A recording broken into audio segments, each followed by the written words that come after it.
Bom dia, boa tarde, boa noite. O tema de hoje será exibição de documento ou coisa. Para uns meio de prova, para outros meio de obtenção da prova. Eu espero que vocês gostem.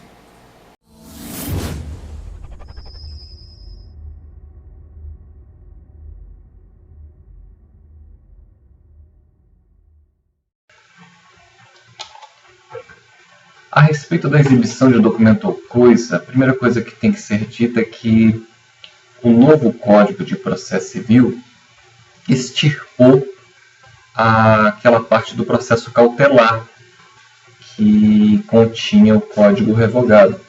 O Código de 1973 tinha ali, a partir do 796, o processo cautelar. E a partir do 844 do Código Revogado, ele tratava de uma ação cautelar de exibição, que para muitos só podia ser preparatória. E ali por volta do 355, o Código de 73 tratava da exibição como meio de prova. Então, o novo Código de Processo Civil acabou com o processo cautelar. Mas já falamos de tutela provisória, remeto a vocês aos vídeos sobre tutela provisória. Há 2 vídeos já publicados sobre esse tema. Mas não há mais o processo cautelar, como havia no Código de 73. Mas foi mantida a exibição de documento ou coisa dentro do capítulo das provas. Então, por isso que para muitos a exibição de documento ou coisa constitui meio de prova. Para outros, uma forma de obtenção da prova, ou até as duas coisas, enfim. Então, vejamos o que eu separei para vocês com relação a esse tema. Vejam. Eu destaquei para vocês uma observação da obra, extraída da obra de Marcos Vinícius Rios Gonçalves, na página 47. Ao final eu vou mostrar a referência para vocês. Então vejam o que diz Marcos Vinícius Rios Gonçalves. O Código de Processo Civil trata da exibição de documento ou coisa, como incidente probatório, na forma dos artigos 396 e seguintes. Então não deixem de dar uma boa olhada no novo Código a partir do artigo 396. O 396 até o... Vamos conferir. Do 396 começa a exibição de documento ou coisa. Vejam, o juiz pode ordenar que a parte exiba documento ou coisa, que se conta o seu poder. E vai até o 403, se não me engano, meu. Não, me enganei, 404. Vai até o 404. Então é importante que vocês vejam o que diz o código. Deem uma boa olhada nele. Então, voltando à observação de Marcos Vinícius Rios Gonçalves. A parte postulará ao juiz que obrigue o seu adversário. Então, veja, o autor pode pedir que o réu seja obrigado a apresentar um documento ou coisa que esteja em seu poder. Da mesma forma, o réu também pode pedir o mesmo, que o autor seja obrigado a apresentar um documento ou coisa que esteja em seu poder. Ou o terceiro. Então, veja, aqui o pedido também pode ser feito para que terceiro, estranho à lide, seja obrigado a apresentar documento ou coisa. É relevante para a instrução do feito. Então, percebam que isso pode ser requerido contra o adversário, para obrigar o adversário, ou o terceiro, estranho à lide, que tenha consigo o documento cobiçado a apresentá-lo em juízo. Então, claro que aqui eu volto e insisto nesse ponto. Tem que ver aqueles momentos importantes com relação às provas, de modo geral. Requerimento, o juiz vai avaliar se deve ou não deferir a produção dessa prova. Produzida a prova seria o terceiro momento, e o quarto momento seria a valoração da prova. Então, a parte vai requerer, o juiz vai analisar se deve ou não obrigar o adversário ou terceiro a apresentar um documento ou a coisa que esteja em seu poder. Ele vai ver se isso é relevante, se é pertinente para a instrução do feito. Okay? Então, o procedimento varia, conforme o documento esteja em poder do adversário, de uma das partes, ou conforme esteja em poder de terceiro estranho à lide. Nós vamos ver como o procedimento varia com relação a um e a outro. Também trouxe a vocês uma observação interessante da obra de Cássio Carpinella Bueno, página 359, a referência está ao final, vou mostrar para vocês. Olha o que ele diz. A exibição de documento ou coisa, tal qual disciplinada pelo Código de Processo Civil de 2015, é, ao mesmo tempo, meio de prova. Veja, para ele seriam as duas coisas. Meio de prova, a exemplo de todas as demais aqui estudadas, depois de ver na obra dele, depoimento pessoal, prova testemunhal, documental, etc. E meio de obtenção da prova. Então, para ele, seria as duas coisas, né? Eu confesso que eu me inclino a pensar que pode ser tido mais como um meio de obtenção de prova. Mas nós vamos ver que existe uma possibilidade de confissão ficta, de presunção de veracidade, que realmente poderia implicar na exibição como meio de prova. Realmente, né, não dá para você desprezar essa possibilidade. Então vamos adiante.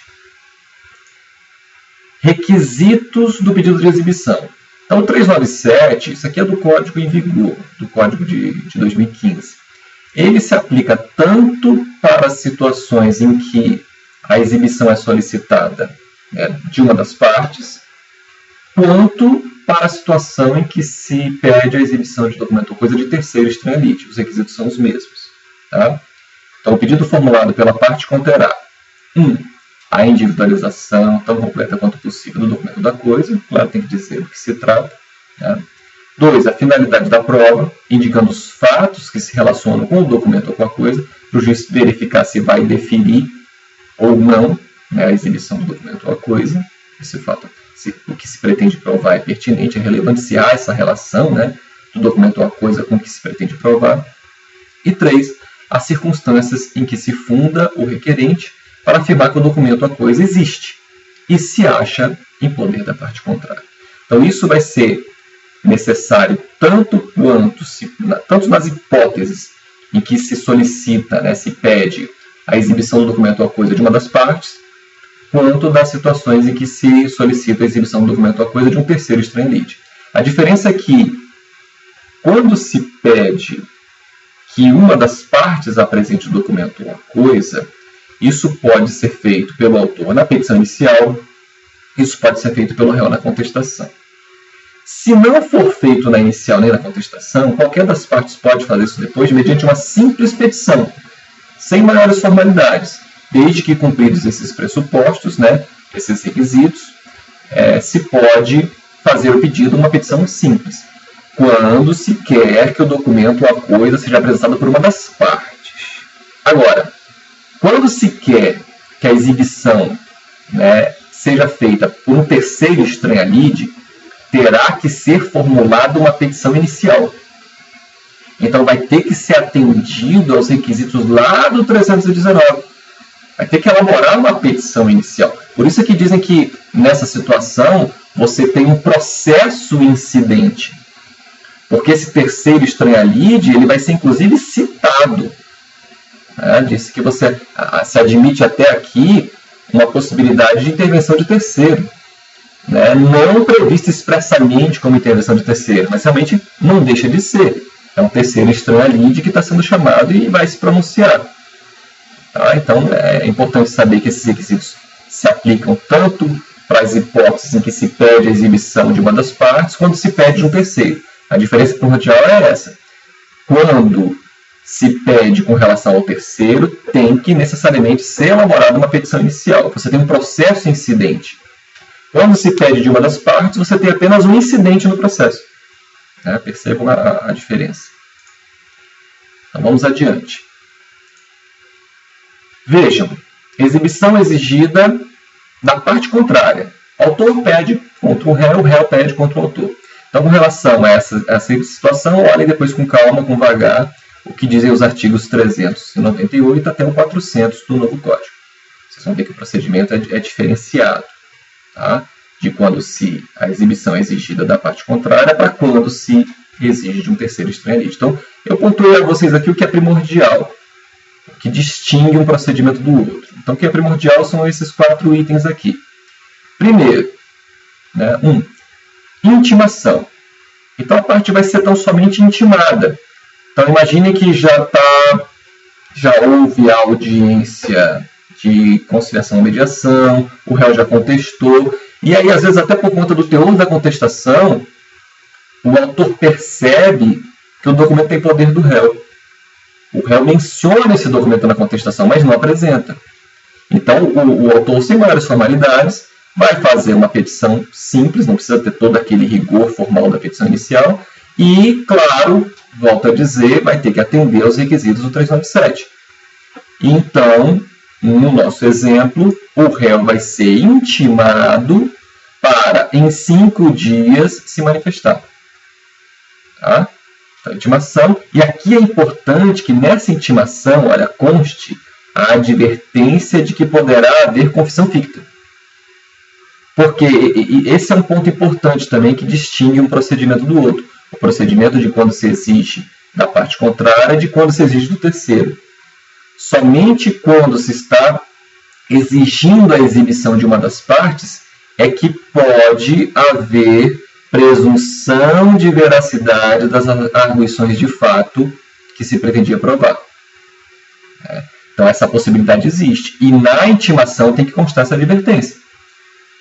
Por exemplo, uma questão de processo cooperativo, de boa-fé, enfim, a parte não pode ser surpreendida com essa confissão ficta. Então, tem que ser via intimação com essa advertência dessa possibilidade.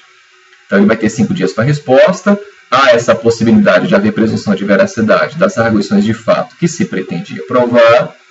E o 4, né, item que eu destaquei para vocês, podem ser adotadas medidas visando obrigar a apresentação pela parte do documento ou da coisa. Isso está no artigo 400, parágrafo único.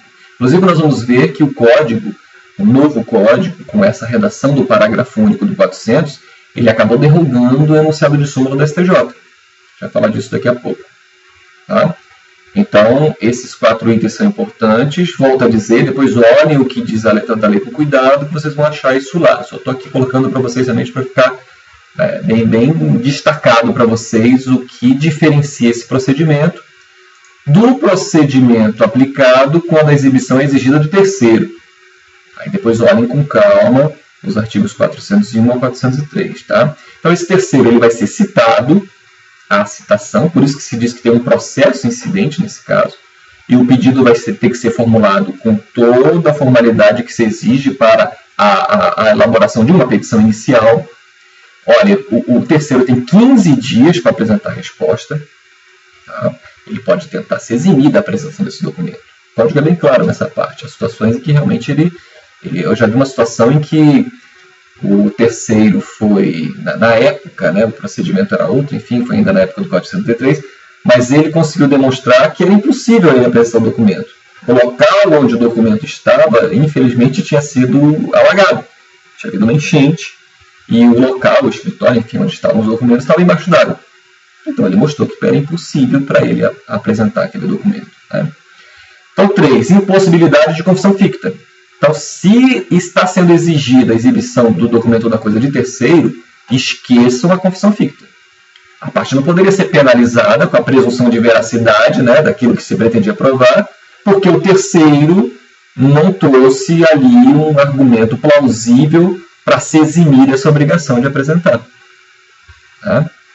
E 4, somente com relação ao terceiro é que se cogita, se pode falar em crime de desobediência.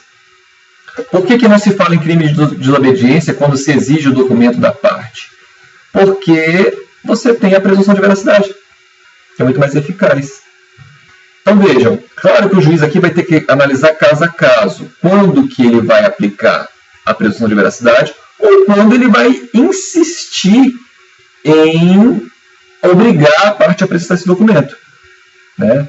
O parágrafo único do 400 fala, inclusive, da possibilidade de multa. Né? Vamos dar uma olhada na redação dele rapidamente. Olha o parágrafo único do 400. Ele diz, sendo necessário, o juiz vai ter que ver caso a caso, quando é melhor aplicar a pena de confissão, né, quanto à matéria de fato, a presunção de veracidade, ou quando ele deve insistir nessas medidas coativas. Né? O juiz pode adotar medidas indutivas, coercitivas, mandamentais ou subrogatórias para que o documento seja exibido. Então, ele vai ver quando é melhor haver a presunção de veracidade ou quando ele vai insistir em tentar obrigar a parte a apresentar o documento ou a coisa. Ok? Deixa eu achar só aqui para vocês onde é que está a presunção.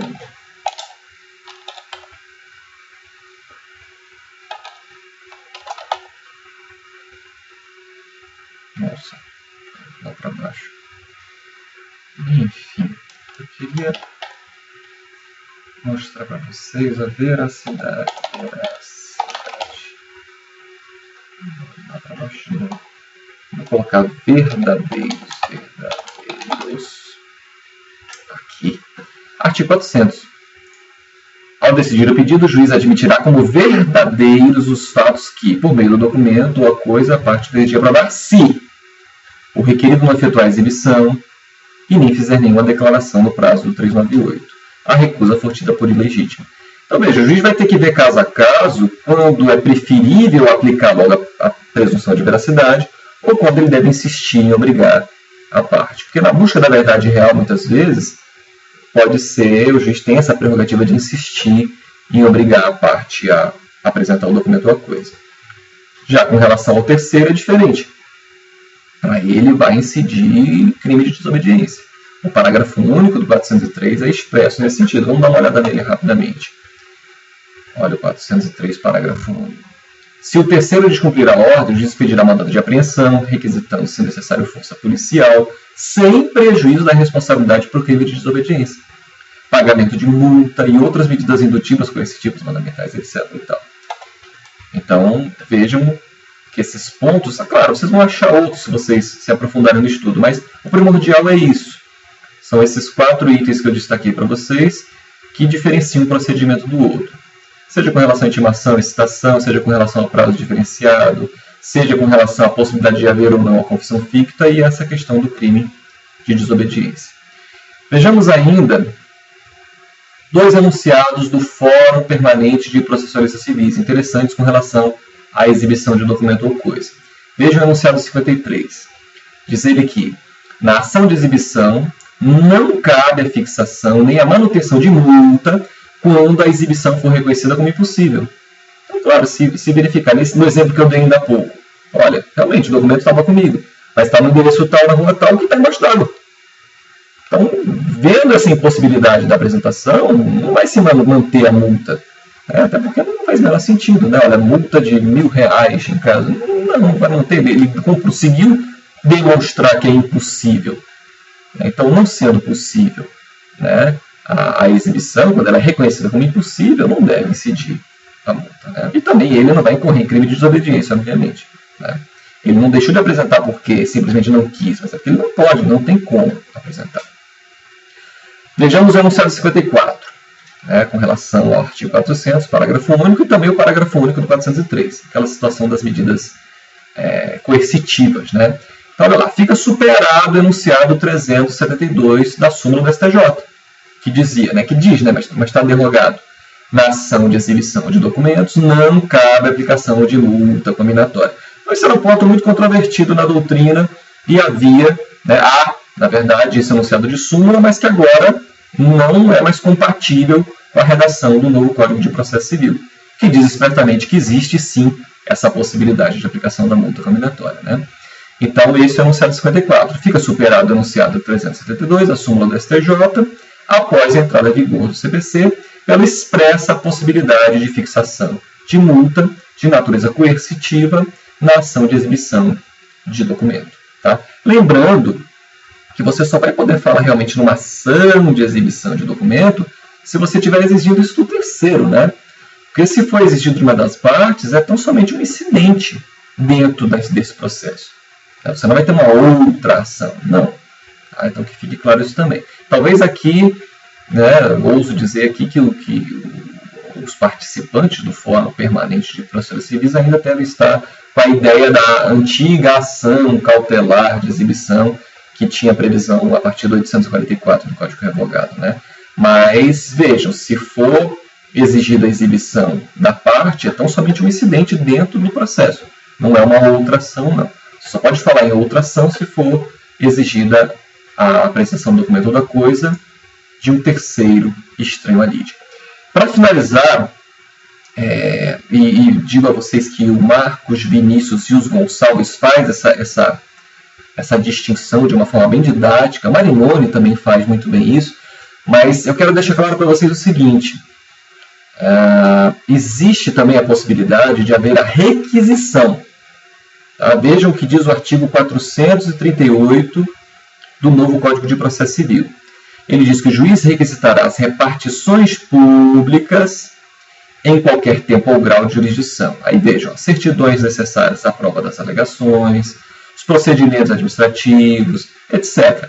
Então vejam, Se o documento ou coisa está em poder de uma repartição pública, não há necessidade de instauração desse procedimento da exibição de documento ou coisa.